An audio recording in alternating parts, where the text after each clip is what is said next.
Hello, this is Laverne Cox. I'm an actress, producer, and host of The Laverne Cox Show. Do you like your tea with lemon or honey?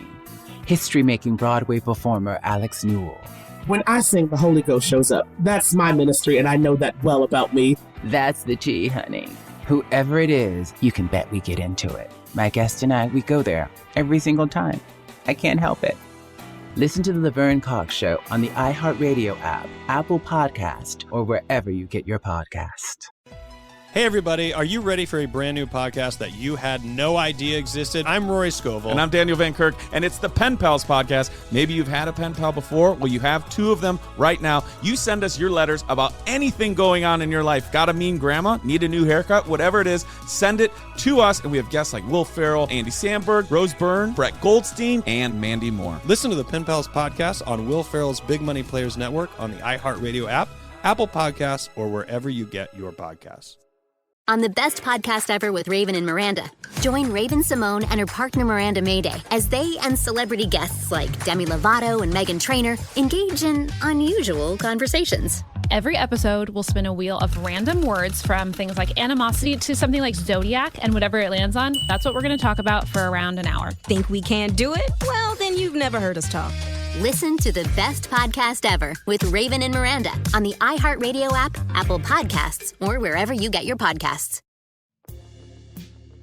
Hi, listeners. Welcome back to another week of You Need to Hear This. I am the host, Nedra Glover Tawwab, and this week we will be talking about a really delicate issue that happens in the lives, not of everyone, but for some of us, weddings and wedding drama. I have a personal share here. I got married around the time of Bridezilla. And I remember watching so many episodes of Bridezilla, maybe like as a teaching tool, like what is happening with these disaster weddings that I could potentially prevent. So if you're getting married, go pull up some old episodes and do like some case studies. Maybe it'll be helpful. One of the things that I constantly saw on Bridezilla was family members having all of this input, and guess what they weren't doing? Actually assisting. They sometimes weren't providing financial support, but they had a lot of commentary around what the bride and groom should be doing.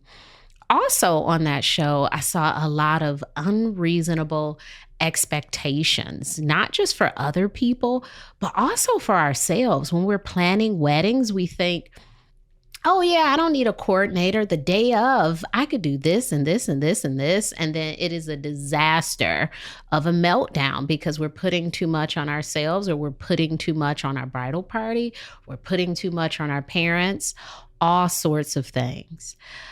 But when we're getting married, for many of us, women in particular, it's something that you start thinking about very early. You start thinking about how you want this day to go. It builds this, sort of pressure. And guess who else might be thinking about it? Our parents, our mothers. I've heard, parents of small children say things like, oh my gosh, I have to save for my daughter's wedding. And her daughter is like 5. Who even knows if this child wants to get married? But the expectation is being set. There is some understanding of what the day will be like, what your place will be in the experience. So for everyone involved, there is, maybe some level of pressure. So as we're thinking about these big events, such as weddings, we have to think about what is reasonable and what's unreasonable. What are we putting on other people? What sort of things do we need to maybe manage before? How do we have hard conversations? What do we need to do? So many things to consider before the big day.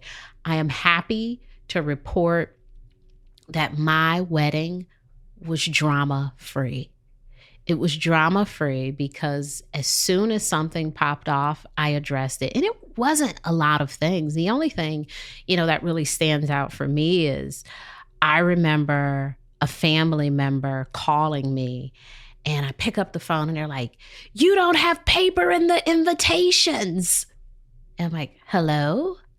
It was such a weird call to get because I was like, oh, okay, well, I didn't come from a family where, weddings were, these big events and there was some tradition around it. So I was very shocked that this person was like, where's the tradition? I'm like, hey, we don't have a traditional experience. So I didn't even think about that. That wasn't important to us. We put together some invitations just to let everybody know, hey, you're invited. Right? It wasn't a big to-do. We wanted to focus more on the location, on the photographer, on our honeymoon. Some of these other details, they just weren't important to, me and my husband in terms of, what we needed to do. With weddings, the guest list is often a reflection of importance and meaning and intention. Unless you just don't have a budget. But for people who are operating with planning an intentional wedding, you're considerate to the folks that you're adding to the list, to the folks that you're subtracting from the list. You may not want to invite the coworker that you see once a month, because the relationship may not be as valuable as the one that you have with your sister who needs to be there for you, right? So you think about, like, who do I want to be here? Who has the energy that will support me on this day? Who is the person that I've talked to about this relationship? Who's the person that energetically will just light me up when I see their face as I'm walking down the aisle, or, just all of these things, because it is a very emotional, experience, and the energy in the room is really important. If we don't address, the people who will be problematic potentially before the big event, you may have some problems at your wedding. So be clear about the things that will likely be a problem the day of or even leading up to the big day. And that might be helpful for, reducing some of the drama. So let's get into this week's call, because it is a highly intense situation. So let's get into this week's call. Hi, Nedra. I'm really hoping that you can help me with an issue I've been having, particularly with my mother, concerning my wedding. I'm getting married in about 10, 11 weeks' time, and this has been an ongoing problem for the last year. So last July, my mum and I had a pretty big falling out. We've always had a pretty strained relationship for many different reasons. I have realized in the last couple of years that she is actually a very toxic person. I would definitely say like borderline abusive. And basically last July, things came to a head. She did something that I specifically asked her not to do. She did it anyway, just to spite me. And I told her that I did not want her to come to my wedding. The thing that's sticking out for me here is always had a strange relationship. When we walk into big moments in life, such as, maybe having children, a wedding, or, moving to a new city, when things are already fractured, they will not improve because these events occur. And sometimes we can be a bit hopeful in thinking that, oh, I'm getting married, so this person will be different. Or, oh, this thing is, maybe slightly different than it was last time. It shouldn't be an issue. But we have to treat people as they are. And if there's always, some underlying issue with someone, it's very likely that it's going to come up and come out during these big moments. It's not about them, right? And so if something isn't about them, there are some people who want to make it about them. And a really good way to do that is to create some chaos. Let's mess this thing up. Let's really toxify it. That's how I'll get some attention. It's unfortunate. And sometimes these folks are parents, it's siblings, it's your best friend. I've heard countless stories of, people no longer being friends with people who were in the bridal party or their groomsmen. It's just this thing that sometimes happens, that we know these people have these underlying behaviors. And it really gets big when it's these happy moments in life. And it sounds like this caller got to a point where she said, not on my wedding day. You will not be there to ruin this for me. It's Tanya Sam, host of the Money Moves podcast powered by Greenwood, financial literacy podcast where we get straight to the steps to financial stability, wealth, and abundance. And we are back for season 2 with guests like Will Packer, Rich Fresh, Annie Gonzalez, and so many more entrepreneurs and experts sharing how they are making their money move. If I look back, to be in that role at 25, right? Was I talented? Was I skilled? Was I capable? Absolutely. Did I have all the tools? Absolutely not. Tune in for new episodes Monday, Wednesday, and Friday to start getting your money moving. Before I could ever walk into a room and say, give me, tens of millions of dollars to produce a girls trip, I needed to show that I could take a much smaller amount of money and be successful with that. I could raise a little bit of money and produce a little movie and then turn that little movie into a success. Listen to season 2 of Money Moves powered by Greenwood on the iHeartRadio app, Apple Podcasts, or wherever you get your podcasts. Cassandra Wallace. From iHeart Podcasts and Nomadic Engine. You've escaped a serial killer, a seasoned interrogator, and the worst explosion in modern naval history.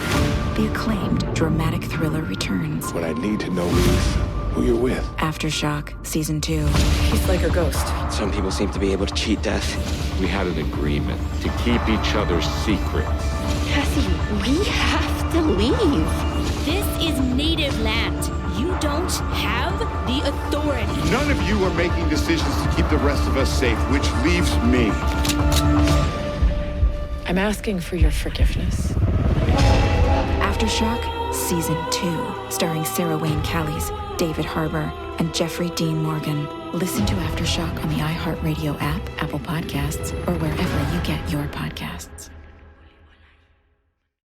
Get your tickets now at AXS.com for our 2023 iHeartRadio Music Festival. Coming back to Las Vegas. 2 nights. September 22nd and 23rd. 1 stage. At T-Mobile Arena. Streaming live only on Hulu. This is the iHeartRadio Music Festival. A weekend full of superstar performances. Never seen before collaborations. And once-in-a-lifetime moments you'll have to see to believe. Don't miss your chance to see Foo Fighters, Fall Out Boy, Kelly Clarkson, Kane Brown, Lil Wayne, Lil Durk, Lenny Kravitz, Miguel, Public Enemy, Sheryl Crow, Travis Scott, Tim McGraw, TLC, 30 Seconds to Mars, and more. Buy your tickets for our 2023 iHeartRadio Music Festival now. Before they sell out. At AXS.com. That's AXS.com. Since then, she has not made an apology for her actions.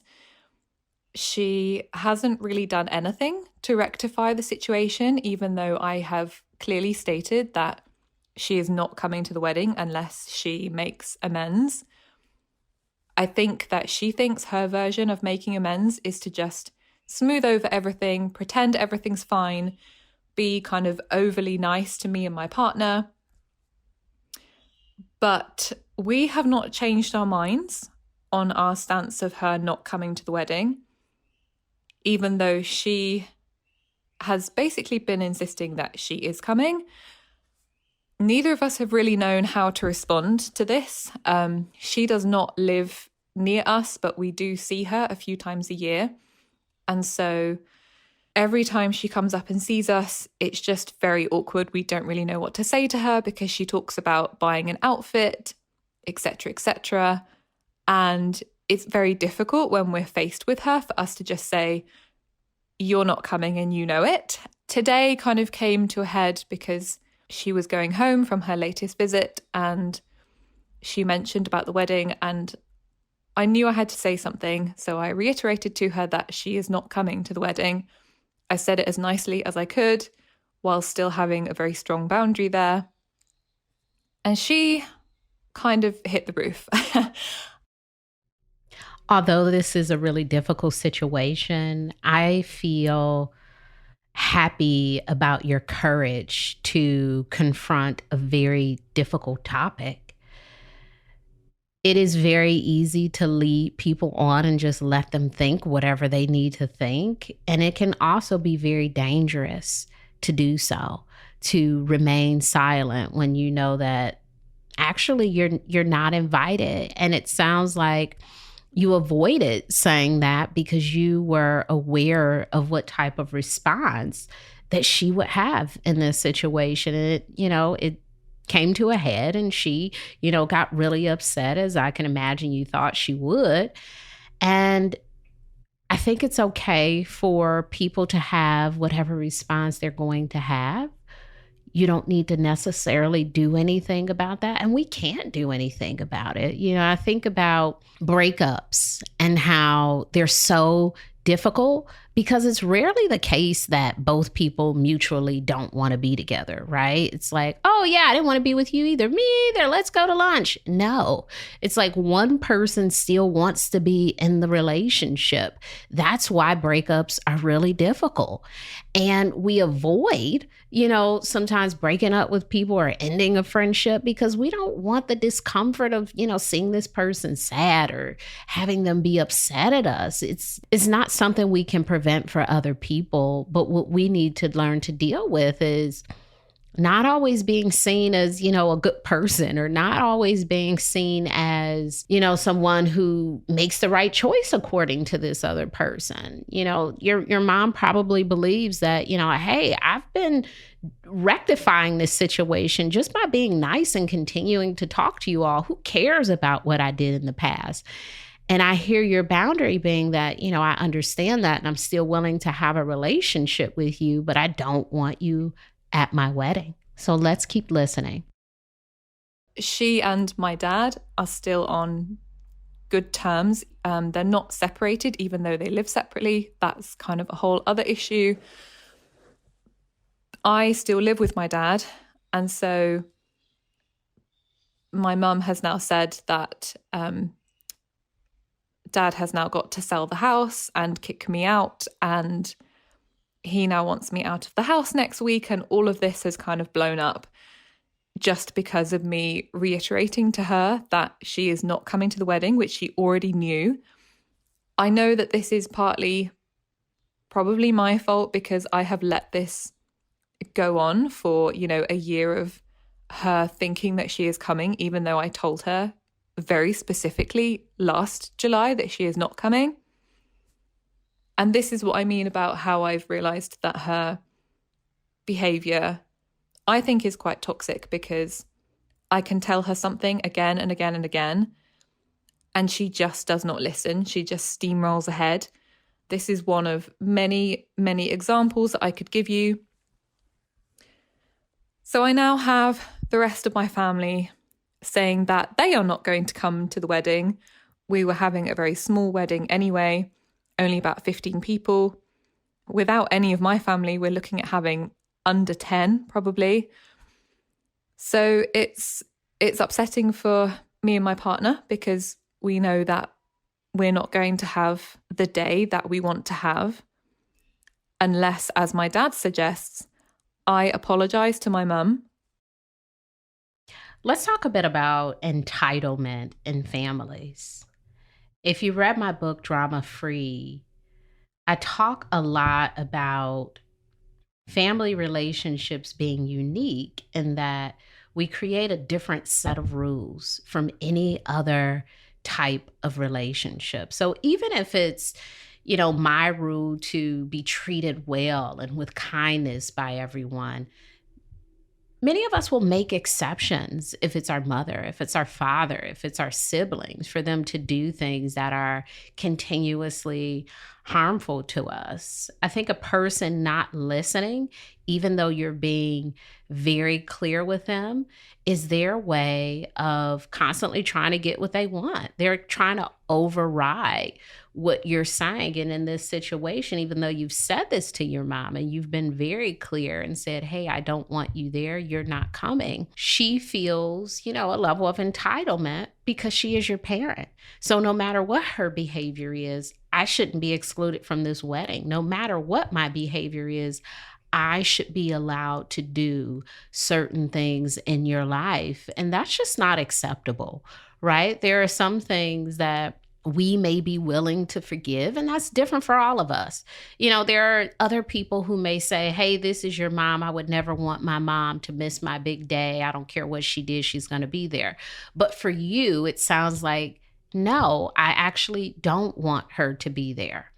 This is a very important time in your life where you get to make that decision. And it sounds like in the process of making that decision, your parents are making their own decisions. Now, whether it's right or wrong, they also have a right to this response. And your father, he has also been under, your mother's toxic path or whatever you want to call it. So he knows that in order to be in relationship with her, he will have to bend to her needs as well, even if it's, even if it damages you, even if it's not the right thing to do.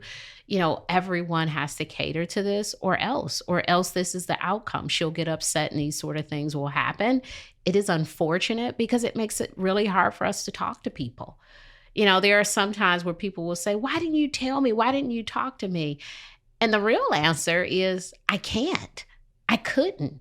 You wouldn't listen to me. You won't allow me to speak. When I say something, you ignore it and you still do whatever it is you want to do. So it's not always the case that we aren't being forthcoming, we're not being direct. Sometimes people don't want to listen. I ended a relationship with a family member and they kept saying, why do you want to end this? And I told them the exact reason. And many times they kept saying, that's not the reason. It must be something else. And I'm like, that is the exact reason right there. But it was like, this isn't a big enough reason. And I had to say, I think you can end a relationship for whatever you want to. I like to have peace and quiet in my life. And you yell all the time, whatever those things are. I don't know. For many of us, it's after many offenses. It's many things, and it sounds like you're not even ending this.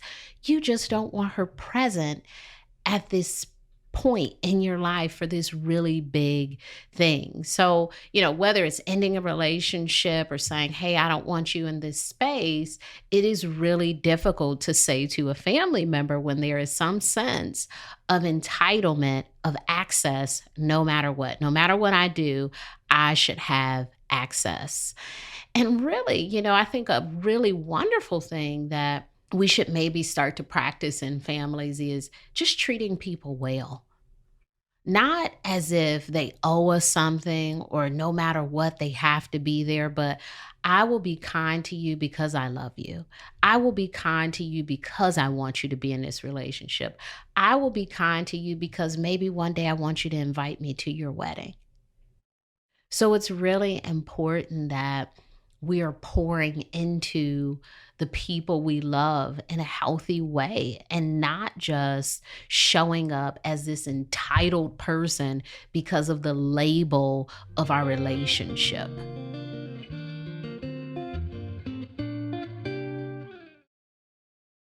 It's Tanya Sam, host of the Money Moves podcast powered by Greenwood, financial literacy podcast where we get straight to the steps to financial stability, wealth, and abundance. And we are back for season 2 with guests like Will Packer, Rich Fresh, Annie Gonzalez, and so many more entrepreneurs and experts sharing how they are making their money move. If I look back, to be in that role at 25, right? Was I talented? Was I skilled? Was I capable? Absolutely. Did I have all the tools? Absolutely not. Tune in for new episodes Monday, Wednesday, and Friday to start getting your money moving. Before I could ever walk into a room and say, give me, tens of millions of dollars to produce a girls trip, I needed to show that I could take a much smaller amount of money and be successful with that. I could raise a little bit of money and produce a little movie and then turn that little movie into a success. Listen to season 2 of Money Moves powered by Greenwood on the iHeartRadio app, Apple Podcasts, or wherever you get your podcasts.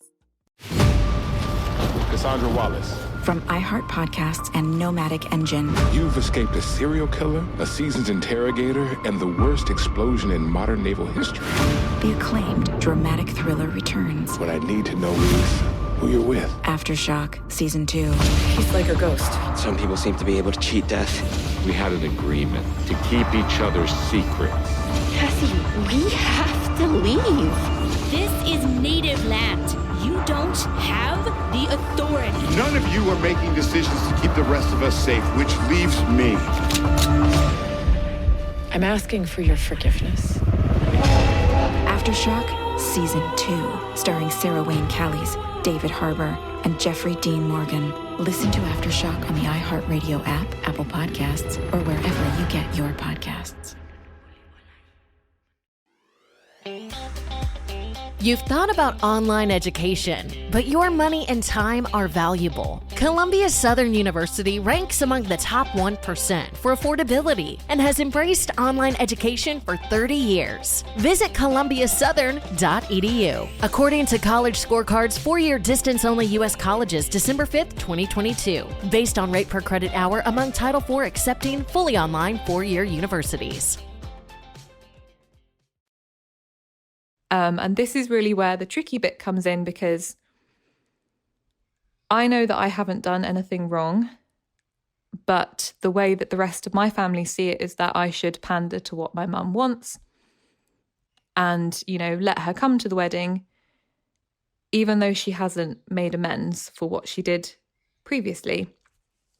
The rest of my family kind of run rings around her and pander to her a lot, kind of give her everything she wants, particularly my dad.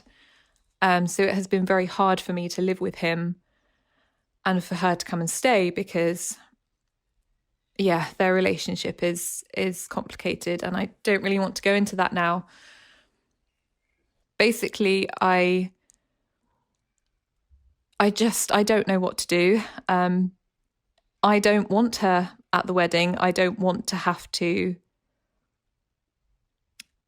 apologize to her when I know that I haven't done anything wrong. So any advice on what I can say to the rest of my family, maintaining that boundary, even if it means that they also don't come as much as I would like the rest of my family there. And also any advice that you have for me as to how I can get through this time, because I haven't had a mother alongside me to help plan my wedding. We haven't had those traditional wedding planning experiences.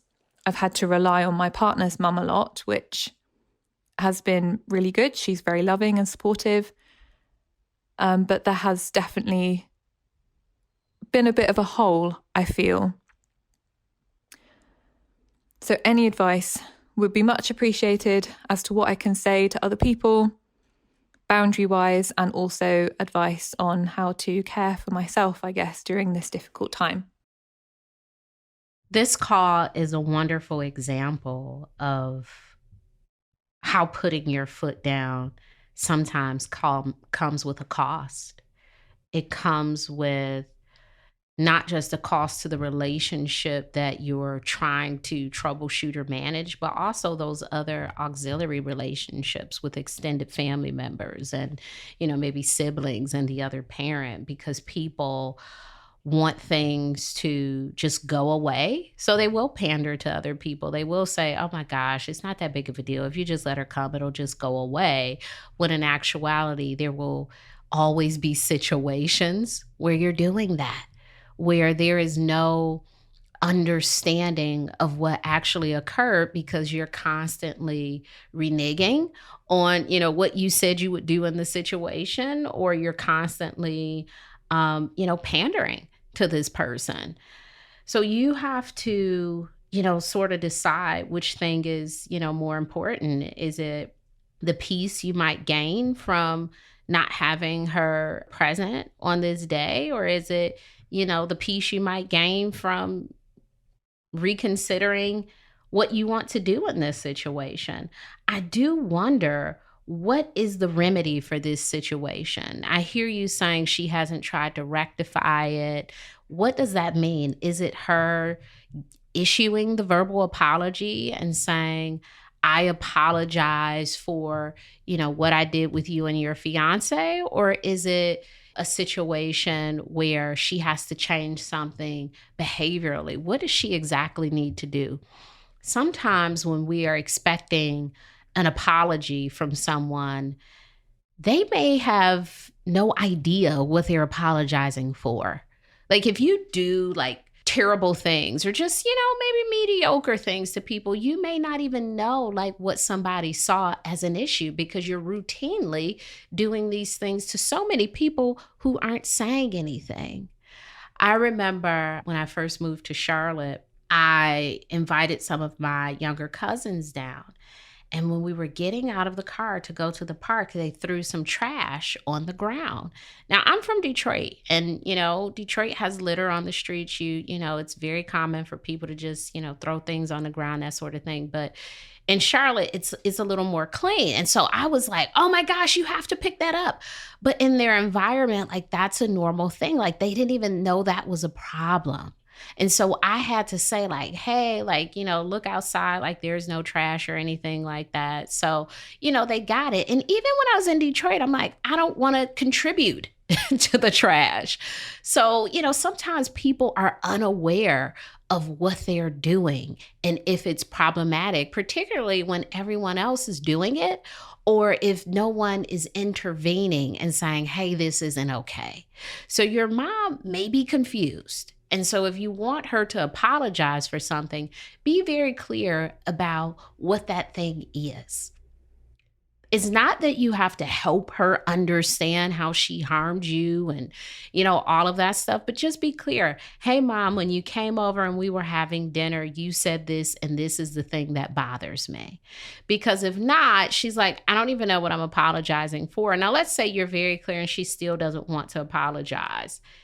You've already made your decision, and getting everybody else on board with it, it sounds like that may not be the case in this scenario. So as family members are bringing this up, some boundary language might sound a little bit like, I understand that you would like for my mother to be there and you see this as a non-issue, but for me, it is representative of so many other issues we've had.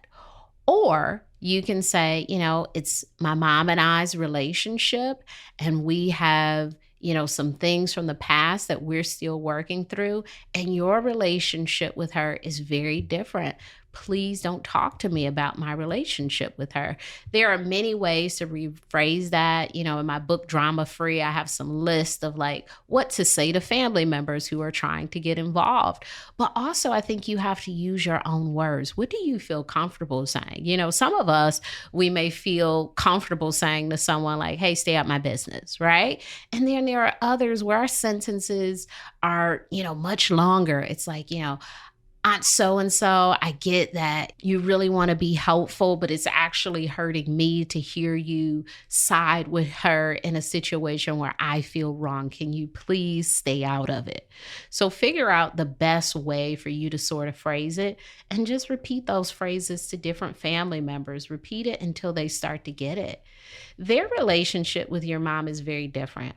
The tricky thing about parents is the relationship that they have with you is very unique. Even if you have siblings, the relationship that you directly have with your parent is even different than the relationship your siblings have with that parent. So people telling you, oh, it's just this. So much of that is based on personality, tolerance, situations that have occurred in the past. So people really can't tell you how to receive or respond to your mother in a way that makes sense to you because your experience is so unique. So what can be really helpful is for you to really say that to other people, that my experience is unique and so is yours.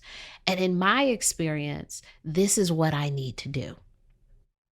That's really tough in families because we like to think, I can just say, this thing and it will, it'll make this person listen to me. And that is not always the case.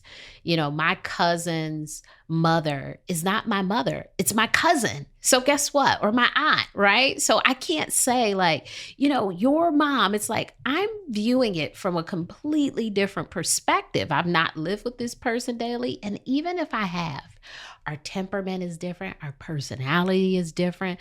The way we perceive and respond to things is really different.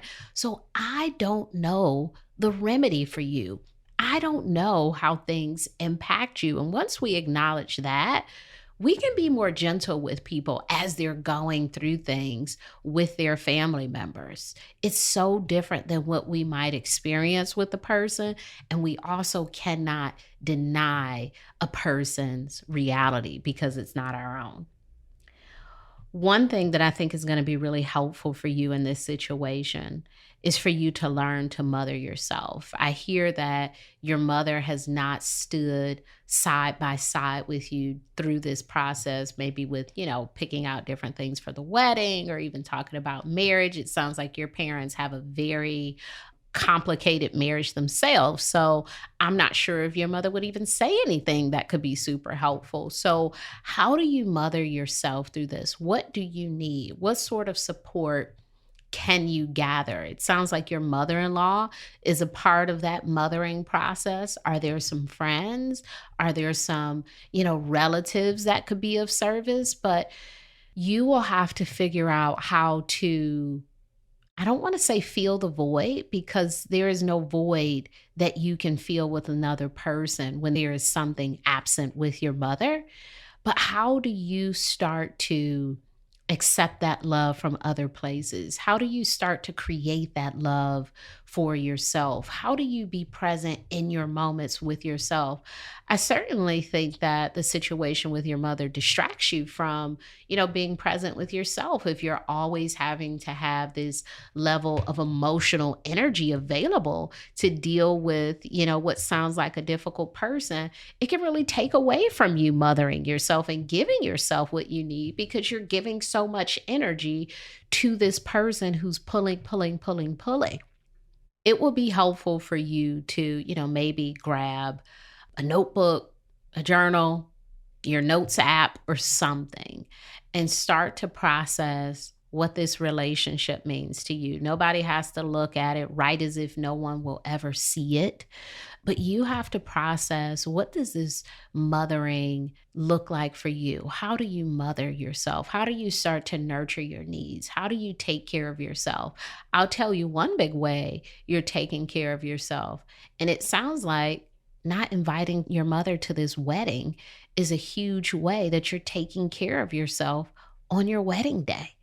That's a really big one. And it sounds like it's one that people are pushing against, but it's a really big step towards taking care of yourself, being able to manage your emotional capacity on your wedding day.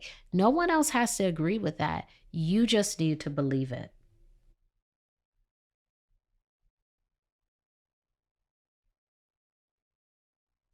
There was a repeating of, I don't know what to do. You do know what to do. You're already doing it. What you need help with is being comfortable with executing this thing that you already know in your heart, this thing that you've already stated. It's not, I don't know what to do. It's like, I need to be more confident with my decision because others are trying to talk me out of it. You already know what you want to do. It is a difficult choice, but you already know what you want to do. I do wonder, what is the purpose of you not inviting her to the wedding? Is it because you don't want to expend that emotional energy on your wedding day? Is it to maybe show her or pay her back for something? Or is it a way to sever ties with her? I wonder what is the meaning behind not inviting her, because sometimes we will not invite people as a path to, maybe ending a relationship or pulling back even further. So be very clear about what your intention is here. You need to hear this. Family relationships are complicated, and no one can tell you what is exactly right for you. You will have to figure out your own path of understanding and make decisions that you're comfortable with living with, not what other people might agree with, but the things that actually make you feel safe and comfortable in your relationships. You Need to Hear This is an iHeart production hosted by me, Nedra Glover-Tawwab. Our executive producer is Joelle Monique. Our senior producer and editor is Mia Dawn Taylor. Send us a voice memo with your questions about boundaries and relationships at youneedtohearthis@iheartmedia.com. I'm really interested in people who want to talk more about frenemies, postpartum, and father-son relationships. If you are having any challenges in those areas or you're looking to process something in those areas, please send us a voice note or write a letter, and I would love to talk through those issues with you on You Need to Hear This. Hello, this is Laverne Cox. I'm an actress, producer, and host of The Laverne Cox Show. Do you like your tea with lemon or honey? History-making Broadway performer Alex Newell. When I sing, the Holy Ghost shows up. That's my ministry, and I know that well about me. That's the tea, honey. Whoever it is, you can bet we get into it. My guest and I, we go there every single time. I can't help it. Listen to The Laverne Cox Show on the iHeartRadio app, Apple Podcast, or wherever you get your podcast. Hey, everybody, are you ready for a brand new podcast that you had no idea existed? I'm Rory Scovel. And I'm Daniel Van Kirk, and it's the Pen Pals podcast. Maybe you've had a pen pal before. Well, you have two of them right now. You send us your letters about anything going on in your life. Got a mean grandma? Need a new haircut? Whatever it is, send it to us. And we have guests like Will Ferrell, Andy Samberg, Rose Byrne, Brett Goldstein, and Mandy Moore. Listen to the Pen Pals podcast on Will Ferrell's Big Money Players Network on the iHeartRadio app, Apple Podcasts, or wherever you get your podcasts. On the best podcast ever with Raven and Miranda, join Raven Simone and her partner Miranda Mayday as they and celebrity guests like Demi Lovato and Meghan Trainor engage in unusual conversations. Every episode will spin a wheel of random words from things like animosity to something like zodiac, and whatever it lands on, that's what we're going to talk about for around an hour. Think we can't do it? Well, then you've never heard us talk. Listen to the best podcast ever with Raven and Miranda on the iHeartRadio app, Apple Podcasts, or wherever you get your podcasts. Wherever you get your podcasts. Wherever you get your podcasts. Wherever you get your podcasts. Wherever you get your podcasts.